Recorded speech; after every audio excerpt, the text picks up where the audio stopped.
We are live. सभी मित्रों को नमस्ते। हमारे साथ में आज विकास पांडे जी हैं, जो एक एग्नोस्टिक हैं और सनातन धर्म के क्षेत्र में अच्छा काम करते हैं। आप अधिकतर लोग तो आप लोग जानते ही होंगे हैं। चलिए हम इनसे कुछ बातचीत कर लेते हैं, क्योंकि उनकी बातचीत नसीर कुरैशी नाम के एक व्यक्ति के साथ हुई थी, जिसके बारे में शायद आप लोग जानते होंगे, जिसने सत्यनारायण प्रकाश के और नियोग पर काफी सारे वीडियो बनाए हैं। तो चलिए हम उन्हीं की तरफ मूव करते हैं।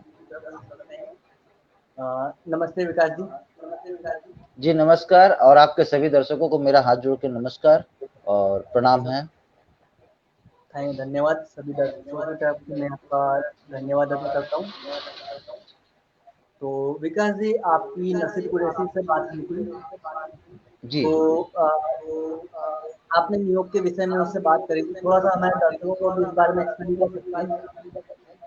जी जी जी जरूर। उनसे हमारी बात हुई थी, वो न्यूयॉर्क के ऊपर 2-3-4 वीडियो बनाए, तो उनका वीडियो मेरे पास आया। और एक्चुअली मैं बता दूं कि मैं न्यूयॉर्क के बारे में बहुत ज़्यादा पढ़ा नहीं, लेकिन जो भी वो बनाए वीडियो में, मैं उनसे सेटिस्फाइड था कि वो बनाए जो भी बता रहे हैं कि किताबों में लिखा हुआ है, चाहे सत्य प्रकाश से बता रहे हो चाहे वेदास से बता रहे हो, मैं उनसे एग्री कर रहा था कि यार वो उसमें तो मुझे कहीं गलती नहीं दिखी। वो बंदा जबरदस्ती का उसमें गलती निकाला, तो मैं बोला चलो एक बार डिबेट कर लेते हैं। तो उनसे मेरे एक ऑडियो डिबेट भी हुई है। तो अब क्वेश्चन यह है कि नियोग नियोग देखिए, मेरे हिसाब से मैं आपके व्यूअर्स को बताना चाहूंगा कि मेरे हिसाब से नियोग जो है वो सिर्फ उनके लिए है जिनका बच्चा ना हो पा रहा हो, या जिन विधवा कारण जो विधवा हो गई हो और बच्चा ग्रहण कर नहीं पाई हैं, उनके लिए नियोग है। और नियोग में वो कायदा वो खुद बोल रहे हैं कि नियोग का सिस्टम ये है कि अपने घर वालों से और समाज से परमिशन लेके, उनसे आज्ञा लेके दोनों लोग नियोग करें। मुझे नहीं लगा कहीं ये गलती है, क्योंकि एक विधवा औरत के आज के समाज में भी लोगों को बुढ़ापे का सहारा चाहिए। तो उस समय तो और भी पुराना कल्चर था, उस समय तो और भी लोगों को ज्यादा जरूरत थी। तो उस समय तो पेंशन वगैरह नहीं होते थे, आज तो पेंशन वगैरह भी होते हैं, तो भी जरूरत है लोगों को बुढ़ापे में। तो आज जैसे आपका टेस्ट ट्यूब बेबीज है, उस समय ये सब टेक्नोलॉजीज जी, नहीं मैं थी। आपको थोड़ी देर रुकना चाहूंगा, जी क्योंकि जी। आपकी आवाज कट रही है। अच्छा, तो आप अपने आप को म्यूट कर लें। आप अपने आप को जी, म्यूट कर लें, मैं बोल रहा हूँ, आप अपने आप को म्यूट कर लें, शायद आवाज फिर नहीं फटेगी। आप थोड़ा सा एक बार प्लीज आपके अंदर आ जाए तो बेटर होगा। ठीक है, अभी ठीक है, अभी ठीक है आवाज, अब ओके है, आवाज सही है, मेरी आवाज सही है, आवाज आ रही है। आपकी आवाज बहुत ज्यादा कम आ रही है, चलिए आ नहीं रही है प्रॉपर अच्छा, तरीके से। आवाज धीरे आ रही है, अभी ठीक है, अभी ओके है। हाँ अभी तो ठीक। हाँ। अच्छा, तो मैं समझ रहा हूँ थोड़ा सा माइक का दिक्कत होगा, गंदगी घुस गई होगी उसमें। तो अभी ओके है, पूरा आवाज आ रही है। हम्म। इसको लाइव को कंटिन्यू करके स्टार्टिंग से करें हाँ फिर से। मुझे आवाज आ रही है, और मुझे आ रही होगी आवाज। अच्छा अच्छा, सही है। तो अब मैं बताना चाहूंगा कि आज के समय में आज बुढ़ापे का सहारा चाहिए, और लोग आपका टेस्ट ट्यूब हम्म। बेबीज के द्वारा माँ बनते हैं, और भी प्रक्रिया है, साइंटिफिक प्रक्रिया आ गई। उस समय ये सब नहीं थी, तो नियोग का व्यवस्था था। तो नियोग में मुझे तो कोई दिक्कत नहीं लगा। और उनका जैसा वक्तव्य था जी। नियोग के बारे में, वो खुद ही बोल रहा है कि भाई हस्बैंड और वाइफ, अगर मान लीजिए कोई औरत के हस्बैंड मर गए, उसके बाद अगर समाज के अ, आज्ञा से, समाज के एग्रीमेंट से, माने वो लोग एग्री हो जाते हैं, उससे वो लोग नियोग कर रही है। अगर उसको एक बच्चा चाहिए, उसका उद्देश्य नियोग का सेक्स नहीं था। उनका खुद का वक्तव्य से ये क्लियर प्रतीत हो रहा है कि नियोग का कोई इंटेंशन सेक्स नहीं था। नियोग का इंटेंशन सिर्फ एक बच्चा था जो उसके बुढ़ापे का सहारा बने। उसका पूरा विकास जी, इंटेंशन वही अभी था। मैं आपको पूछना चाहूंगा, या तो हमें विकास जी थोड़ा सा जी रुक बोले। जाइए, हमें लग रहा है मुझे वापस से लाइव आना पड़ेगा, क्योंकि जी जी दिक्कत हो रही है। या तो फिर आप ठीक जी है, जी, तो एक आप काम थोड़ा सा करता हूँ, बाहर आ जाइए मैं एग्जिट और होके मैं भी। वापस से आता हूँ, एक बार देख लेता हूँ, मैं अपना ऑडियो चेक कर लेता हूँ एक बार। एग्जिट होके आता हूँ, एक बार आप रहिए लाइव जी। पे, मैं एग्जिट होके वापस आता हूँ एक बार।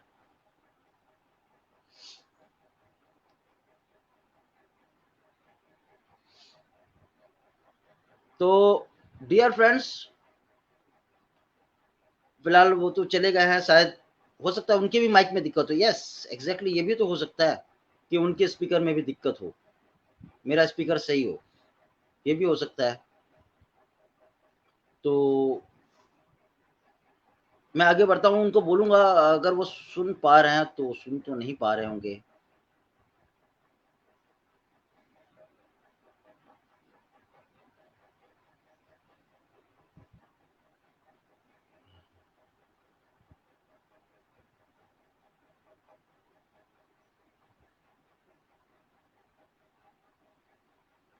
नजरे भाई, आप तो देख रहे हो, मंजीत जी आप भी देख रहे हो, तो क्या मेरी आवाज क्लियर आ रही है? अगर मेरी आवाज क्लियर आ रही है तो आप लोग काइंडली कमेंट करें ना, कमेंट मैं देख पा रहा हूँ, कमेंट करें तो उसके बाद मैं फिर उसके बाद मैं कंटिन्यू हो जाता हूँ। हो सकता है कि उनके माइक मोबाइल के स्पीकर में दिक्कत आ रही है। पांडे भाई कैसे हो? मंजीत भाई मैं ठीक हूँ, मेरी आवाज क्लियर आ रही है? ये बताओ आप, मेरी आवाज क्लियर आ रही है कि नहीं? यस और नो में लिख दो, उतना लंबा लिखने का जरूरत नहीं है। यस और नो में लिख दो। मेरी आवाज क्लियर आ रही है कि नहीं? फिलहाल तो ठीक आ रही है आपकी आवाज। आ रही है? हाँ अभी तो ठीक आ रही है। क्लियर है आवाज? ओके मंजीत, ओके, उतना लिखने का जरूरत है, यस और नो में ठीक है। तो अब मैं बताता हूँ कि नियोग जो सिस्टम है, नियोग जो सिस्टम है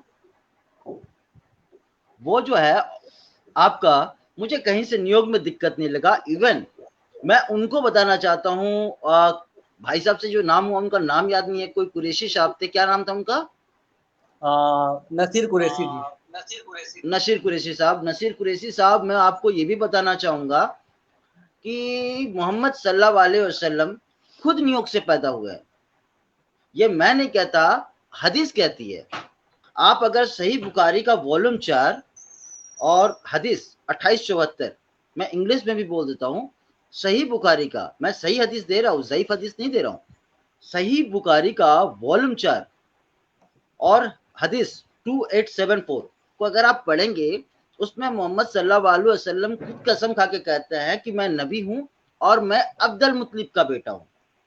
और अगर इसको अरबी ट्रांसलेशन में पढ़ेंगे तो आपको अरबी ट्रांसलेशन में नबी इब्न अब्दुल मुत्तलिब आपको नजर आएगा। तो ये वो भी एक, और इसी कारण, यही कारण था कि हजरत आमिना ने, हाँ थैंक यू आप स्क्रीन शेयर करने के लिए।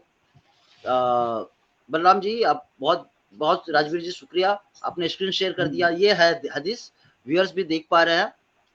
तो अब मैं उनको बता देना चाहता हूँ कि ये हदीस खुद बताती है कि मोहम्मद सल्लल्लाहु अलैहि वसल्लम खुद ही न्यूयॉर्क से पैदा हुए, और न्यूयॉर्क से मुझे कुछ गलत नहीं दिख रहा है। हजरत आमिना बहुत कम एज में विधवा हो गई थी, अब हजरत अब्दुल्ला का इंतकाल हो गया था, तो फिर हजरत आमिना ने नियोग किया। इसी कारण से मोहम्मद सल्लल्लाहु अलैहि वसल्लम को पैदा होने के बाद उनको अपना दूध तक नहीं पिलाया। उस समय अरब कंट्री में वो लोग को शर्मिंदगी महसूस हुई होगी, इसीलिए उन्होंने आज तक दूध भी नहीं पिलाया उनको।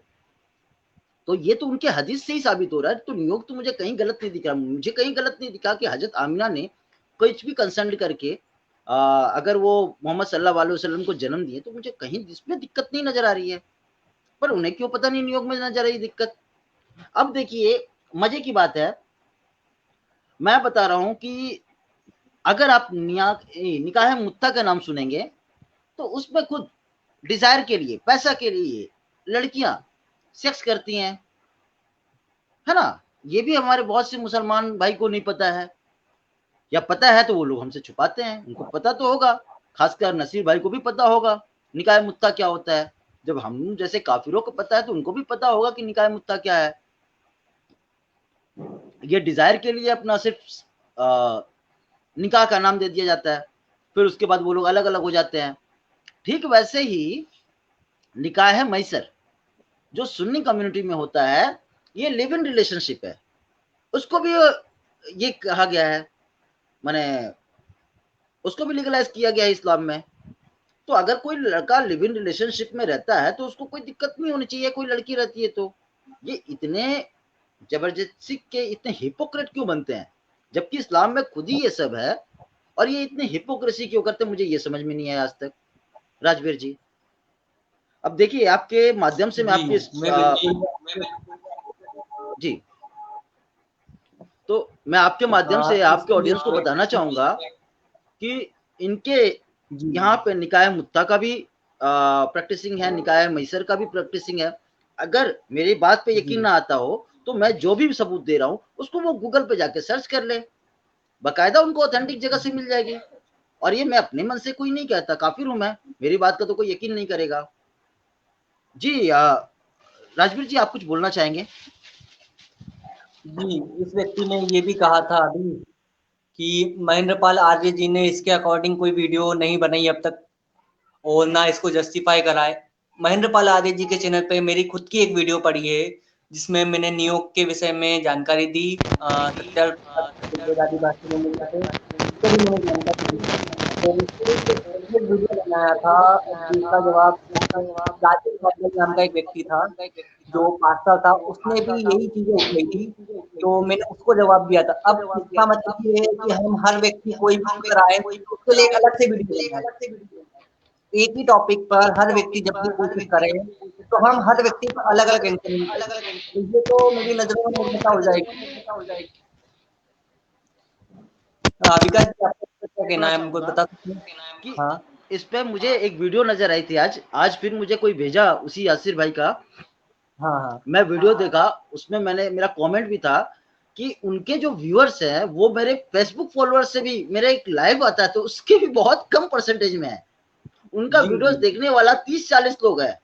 तो वो जी जिसके नाम ले रहे हैं, किसी के भी हम्म नाम ले रहे हो जो पुराने यूट्यूबर्स हैं, है ना, जी अगर मैं कंपैरिजन करूं अपना कि भाई मेरा जो वीडियोस है, मेरा व्यूज है वो हरीश सुल्तान जैसा या फिर आपका और भी जितने लोग हैं, ठीक है, जी यूट्यूबर्स है, उनके जैसा जी मेरा क्यों नहीं जा रहा है? तो मेरा जा ही नहीं सकता है। मेरा जी व्यूज जो है वो देख रहे हैं 20 लोग, 30 लोग, 50 लोग, जी 50 लोग अगर व्यूज देख रहे हैं और वो क्लेम कर रहा है वो बंदा के पास इतना बेकार टाइम है जिसके 1,50,000 या 2 लाख का व्यूज होता है, उसके पास इतना बेकार टाइम है, वो आपको जानता तक नहीं है। तो आपके वीडियो तो आप अकेले कूद जा रहे हो, और आपको तो मैं भी नहीं जानता, इवन आपका चैनल तक सब्सक्राइब नहीं किया। आपका वीडियोस जी मुझे किसी माध्यम से मिलता है तो मैं देख के उसका जवाब देता हूं आपको, जी ठीक जी है। तो अगर उनका व्यूज अगर इतना लंबा व्यूज हो कि हाँ हर जगह पहुंचता हो, रीच होता हो, तब तो अलग बात है भाई, उनका कोई बात का जवाब नहीं दिया। जब उनका व्यूज ही 30, 40, 50 है, 50 से ऊपर बढ़ता ही नहीं है ना, जी उनके चैनल्स पे जाके कोई देख ले, उनका जी चैनल्स का नाम आप ले लीजिए, मुझे चैनल का नाम भी याद नहीं है, मुझे तो शख्स का नाम भी याद नहीं है।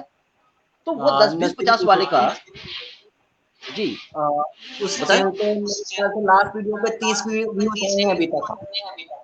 हम्म 30 या 33 व्यू है उसके ऊपर और हाँ, 90 के आसपास उसके सब्सक्राइबर्स हैं। और और 90 का वो सब्सक्राइबर है, आप बताइए, अगर 90 का सब्सक्राइबर है और मान लेता हूं मैं कि चलो 90 व्यूज भी आते हैं, वैसे तो अ,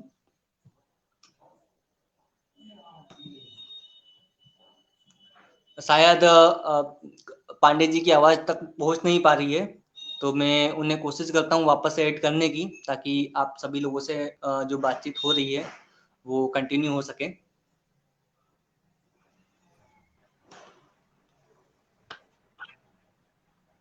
क्षमा चाहता हूँ, फोन आ गया था एक।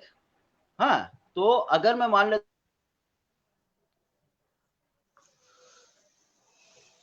1-2 मिनट आप सब रुक जाइए, उनका कोई कॉल स्पेसिफिक हो सकता है।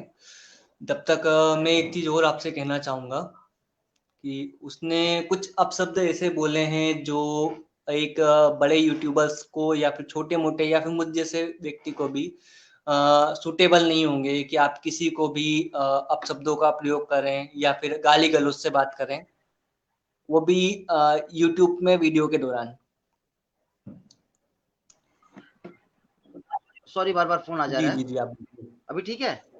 तो मैं बोल रहा हूँ कि जी आपका। अगर 180 लोगों का व्यूज भी आता है वहां पे, 180 का तो व्यूज तो मैं एक भी नहीं देखा, मैं वही 30-35 ही देखा, लेकिन 180 का भी व्यूज अगर आ जाता है तो भी उस बंदे तक नहीं पहुंच पाती है। अगर उसका 200 का भी व्यूज होगा, मेरे से जी क्वेश्चन करेगा, तो मैं उसका वीडियोस नहीं देखूंगा तो मुझे कैसे पता चलेगा कि वो किससे क्वेश्चन कर रहा है, मेरे से कोई क्वेश्चन कर रहा है, बिल्कुल मेरे बिल्कुल पीठ पीछे कोई भी बिल्कुल। क्वेश्चन करता रहे।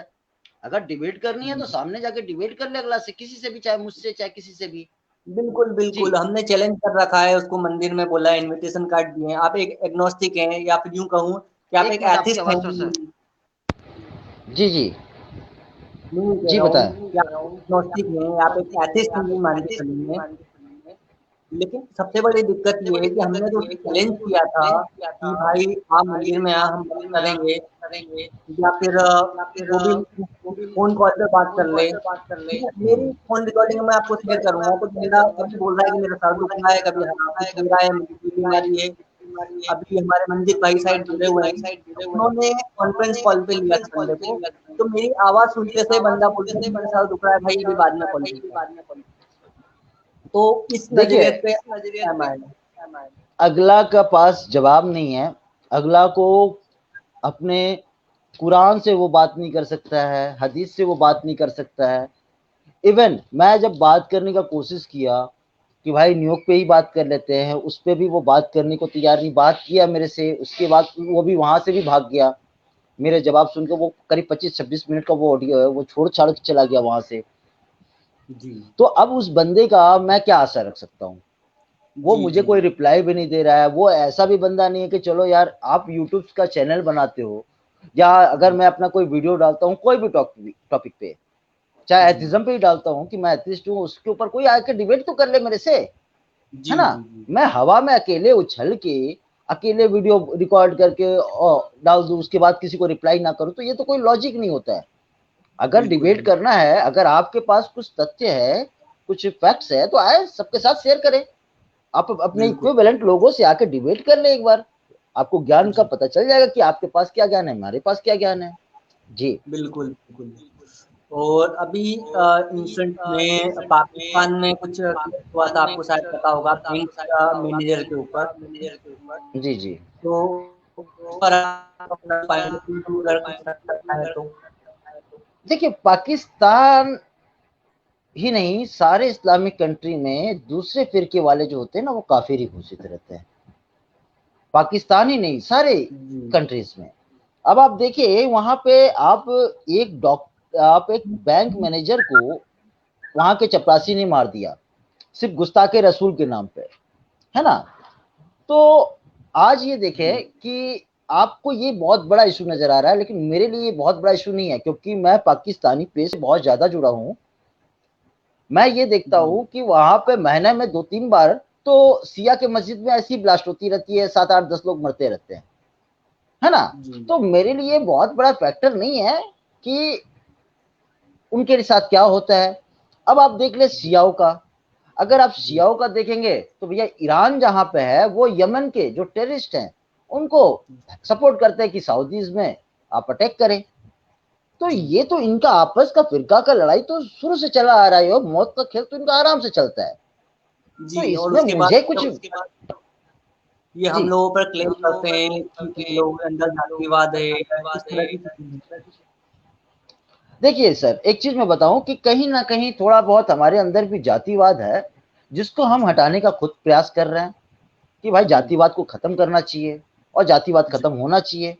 लेकिन एक बात और है कि ये उसको उंगली दिखा रहे हैं जिसको, मैंने अगर मैं दिखाऊं कि भाई चांद में वो दाग है, ये इनके जी, साथ यही हाल है। उनको ये नहीं पता है कि हम जातिवाद अगर हमारे अंदर है, ठीक है, जी, तो हमने उनको जातिवाद को कम करने के लिए या खत्म करने के लिए हमने जी, उनको SC ST एक्ट भी दिया, जी, रिजर्वेशन तक दिया। और जी। SC ST एक्ट इसीलिए दिया ताकि उनको कोई जाति सूचक गाली भी ना दे पाए, बिल्कुल, ठीक बिल्कुल। है? तो हम लोगों ने अपने तरफ से हमारे अंदर जो प्रथा थी वो कुप्रथा जी, में बदली, फिर उसको प्रथा में हम लोग चेंज किए। हम लोग तो जी, रिफॉर्म्स पे हमेशा यकीन किए हैं। आज जी, आप कोई भी आइडियोलॉजी के हो राजवीर जी, जी, आप जी, मूर्ति पूजक हो सकते हैं, निर्गुण ब्रह्मा के पूजक हो सकते हैं, या तो आप जी, आर्य समाजी हो सकते हैं।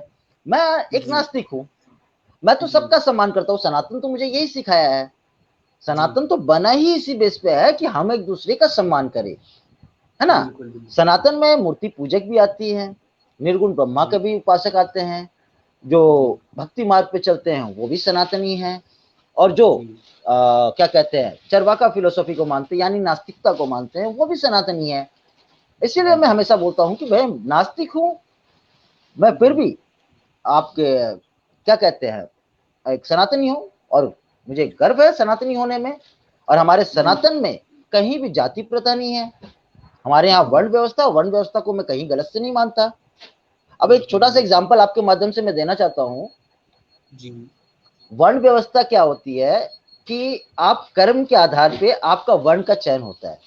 फॉर एन एग्जाम्पल, आप अगर कहीं भी गूगल में सर्च करें तो आपको मिलेगा कि कहीं भी आप सर्च करें तो इनका क्या नाम है, चंद्रगुप्त मौर्य जी का मदर फादर जो थे, पेरेंट्स थे उनके, वो शूद्र थे, है ना। लेकिन आप इनके इनके बुद्धिज्म के बहुत से किताब से मिलेंगे आपको कि चंद्रगुप्त मौर्य जी वो क्षत्रिय थे, उनके फादर शूद्र थे लेकिन वो क्षत्रिय थे। ये कैसे मिलता है? क्योंकि वो वर्ण के हिसाब से क्षत्रिय बने, है ना। तो यही हमारे यहाँ सिस्टम है कि वर्ण जो है वो आपका कर्म के आधार पर बनता है। अब हम वर्ण सिस्टम से फायदा क्या होगा? वर्ण सिस्टम से फायदा ये होगा कि एक शूद्र का या दलित भाई के हमारे घर में कोई शिक्षक बना तो उन्हें ब्राह्मण का पदवी दिया जाए। मैं ब्राह्मण घर में जन्म लिया लेकिन मेरा कर्म ब्राह्मण वाला नहीं है, मेरा कर्म वैश्य वाला है, मैं बिजनेसमैन हूँ, तो मुझे वैश्य की कैटेगरी में रखा जाए। मेरे ऊपर जबरदस्ती का जाति का ठप्पा क्यों लगा के रखा गया कि मैं ब्राह्मण हूँ? मेरा कोई कर्म ही ब्राह्मण का नहीं है ना। फिर अगर मैं आ जाता हूँ आगे, कुछ लोग ये भी बोलते हैं राजवीर जी कि वर्ण व्यवस्था से भी डिस्क्रिमिनेशन होती है, यानी भेदभाव होते हैं। तो सर भेदभाव तो होने ही है। अब राजवीर जी मैं आपसे एक प्रश्न पूछता हूं, उसका उत्तर आप दें मुझे कि अगर मान लीजिए आपके शिक्षक है वो कोई दलित समाज से हैं, है ना, और उसी स्कूल के एक चपरासी हैं जो ब्राह्मण है ना, जब दोनों सामने से आएंगे तो आप किसका पैर छुएंगे? गुरु का छूंगा मैं। तो अब एक बात समझिए, आप गुरु का अगर छुएंगे तो क्या उस ब्राह्मण के साथ भेदभाव नहीं हुआ? एकदम हुआ, और होगा ही होगा, वो होगा ही होगा। आप गुरु का पैर इसलिए छू रहे कि उनका रैंक देख के, उनका डेजिग्नेशन देख के पैर छू रहे हैं, है ना। अब जैसे हम लोग देखें कि डॉक्टर और इंजीनियर दोनों एक ही पद पे हैं, दोनों पढ़ के, माने दोनों पढ़ के एंट्रेंस पास करके उस जगह पे जाते हैं।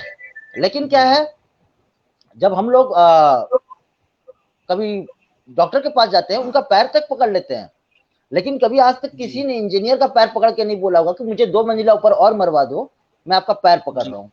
कभी नहीं करता। तो ये डिस्क्रिमिनेशन उसके साथ भी है। तो डिस्क्रिमिनेशन तो रैंक देख के होगा ही होगा। जब तक इंसान है तब तक डिस्क्रिमिनेशन रहेंगी, इसको कोई नहीं रोक सकता है। जी चलिए आज के लिए हम फिलहाल यहीं रुकते हैं, और जी नेक्स्ट टाइम की मिलेगा आपको इन्फॉर्म कर दूंगा मैं।